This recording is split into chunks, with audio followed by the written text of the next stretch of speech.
ಸಚಿವ ಶಿವರಾಜ್ ತಂಗಡಗಿ ಅವರೇ, ಇದು ಎಂಥ ಮಾತಾಡಿದ್ದೀರಿ ನೀವು? ಚುನಾವಣೆ ಹೊತ್ತಲ್ಲಿ ಇದು ಎಂಥ ಮಾತನ್ನ ಆಡಿದ್ದೀರಿ ನೀವು? ಯುವಕರು ಮೋದಿ ಅಂದರೆ ಕಪಾಳಕ್ಕೆ ಬಡಿಬೇಕು ಅಂತ ಕೊಪ್ಪಳದ ಕಾರಟಗಿಯಲ್ಲಿ ಸಚಿವ ಶಿವರಾಜ್ ತಂಗಡಗಿ ವಿವಾದ ಸೃಷ್ಟಿ ಮಾಡ್ಕೊಂಡಿದ್ದಾರೆ. ಮೋದಿ ಸುಳ್ಳು ಹೇಳ್ತಾ ಇದ್ದಾರೆ, ಅಭಿವೃದ್ಧಿ ಕೆಲಸ ಮಾಡಿಲ್ಲ, ಹಾಗಾಗಿ ಯುವಕರು ಉದ್ಯೋಗ ಕೇಳಿದ್ರೆ ಪಕೋಡ ಮಾರಿ ಅಂತಾರೆ.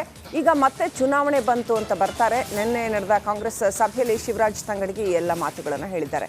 ಸ್ವಾಮಿ, ನಿಮಗೆ ಮೋದಿ ಅವ್ರ ಮೇಲೆ ಎಷ್ಟು ಬೇಕಾದರೂ ಸಿಟ್ಟಿರ್ಬೋದು, ಆದರೆ ಶಿವರಾಜ್ ತಂಗಡಗಿ ಅವರೇ ನೆನಪಿಡಿ, ಅವರು ಈ ದೇಶದ ಚುನಾಯಿತ ಪ್ರಧಾನಿ. ಅವ್ರನ್ನ ಚುನಾಯಿಸಿದವರು ಈ ದೇಶದ ಕೋಟ್ಯಂತರ ನಾಗರಿಕರು. ಸೊ ಈ ದೇಶದ ಪ್ರಜೆಗಳಿಗೆ ಗೌರವ ಕೊಡಬೇಕು ಅನ್ನೋ ಕನಿಷ್ಠ ಜ್ಞಾನ ನಿಮಗಿಲ್ವಾ? ಶಿವರಾಜ್ ತಂಗಡಗಿ ಚುನಾವಣಾ ಹೊಸ್ತಿಲಲ್ಲಿ ದೊಡ್ಡದೊಂದು ವಿವಾದ ಸೃಷ್ಟಿ ಮಾಡ್ಕೊಂಡಿದ್ದಾರೆ. ಮೋದಿ ಮೋದಿ ಅಂತ ಯುವಕರು ಹೇಳಿದ್ರೆ ಅವ್ರಿಗೆ ಕಪಾಳಕ್ಕೆ ಹೊಡಿಬೇಕು ಅಂತ, ಅಂದ್ರೆ ನಾಲಿಗೆ ಇದೆ ಅದು ಮತ್ತು ಅದು ಹೊರಳುತ್ತೆ ಅಂತ ಹೇಗೆ ಬೇಕಾದರೂ ಅದನ್ನ ಹರಿಬಿಡ್ತೀರಾ? 2 ಕೋಟಿ ಉದ್ಯೋಗ ಕೊಡ್ತೀನಿ ಅಂತ ಹೇಳಿದ್ರು. ಯಾರಿಗಾರು ಉದ್ಯೋಗ ಕೊಟ್ರ? ಉದ್ಯೋಗ ಕೇಳಿದ್ರೆ ಪಕೋಡ ಮಾರಕ್ ಹೋಗಂದ್ರು, ಅಂದ್ರೆ ಬಜಿ ಮಾಡಕ್ ಹೋಗಂದ್ರು. ನಾಚಿಗೆ ಆಗ್ಬೇಕು. ಇನ್ನು ಅವ್ರು ಯಾರ ವಿದ್ಯಾರ್ಥಿಗಳು ಯುವಕರು ಮೋದಿ ಮೋದಿ ಅಂದ್ರೆ ಅವ್ರಿಗೆ ಕಪಾಳಕ್ಕೆ ಬಡಿಬೇಕು. ಇನ್ನು ಅವ್ರು ಯಾರ ವಿದ್ಯಾರ್ಥಿಗಳು ಯುವಕರು ಮೋದಿ ಮೋದಿ ಅಂದ್ರೆ ಅವ್ರಿಗೆ ಕಪಾಳಕ್ಕೆ ಬಡಿಬೇಕು.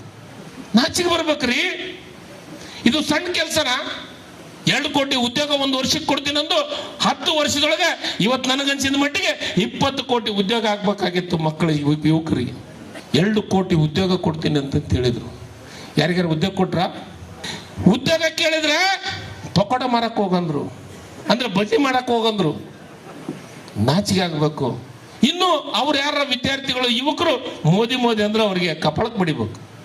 ಇನ್ನು ಅವ್ರು ಯಾರ ವಿದ್ಯಾರ್ಥಿಗಳು ಯುವಕರು ಮೋದಿ ಮೋದಿ ಅಂದ್ರೆ ಅವ್ರಿಗೆ ಕಪಾಳಕ್ಕೆ ಬಡಿಬೇಕು. ನಾಚಿಗೆ ಬರ್ಬೇಕ್ರಿ. ಇದು ಸಣ್ಣ ಕೆಲಸನ? 2 ಕೋಟಿ ಉದ್ಯೋಗ 1 ವರ್ಷಕ್ಕೆ ಕೊಡ್ತೀನಿ ಅಂದು 10 ವರ್ಷ. ಇನ್ನಷ್ಟು ಅಪ್ಡೇಟ್ ಪಡ್ಕೊಳ್ಳೋಣ. ನಮ್ಮ ಪ್ರತಿನಿಧಿ ವೀರಯ್ಯ ನೇರ ಸಂಪರ್ಕದಲ್ಲಿದ್ದಾರೆ.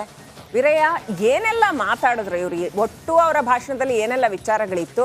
ಆಮೇಲೆ ಯಾಕಂತೆ ಮೋದಿ ಅಂತಂದ್ರೆ ಯುವಕರಿಗೆ ಹೋಗಿ ಕಪಾಳ ಕುಡಿಯೋದು ಯಾಕಂತ? ಇವರು ಸಚಿವರಾದ ತಕ್ಷಣ ಏನ್ ಬೇಕಾದ್ರೂ ಮಾತಾಡ್ಬಿಡ್ಬೋದಾ?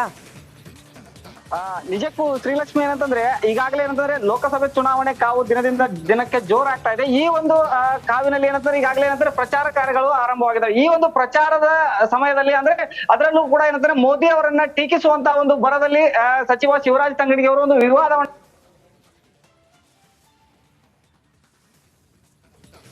ಸಂಪರ್ಕ ಮಾಡ್ತೀವಿ ವೀರಯ್ಯ. ಮತ್ತೆ ಎಲುಬಿಲ್ಲದ ನಾಲಿಗೆ ಅಂತ ಇದಕ್ಕೆ ಹೇಳೋದು, ಆದರೆ ನಮಗದು ತಿಳಿದಿರಬೇಕು.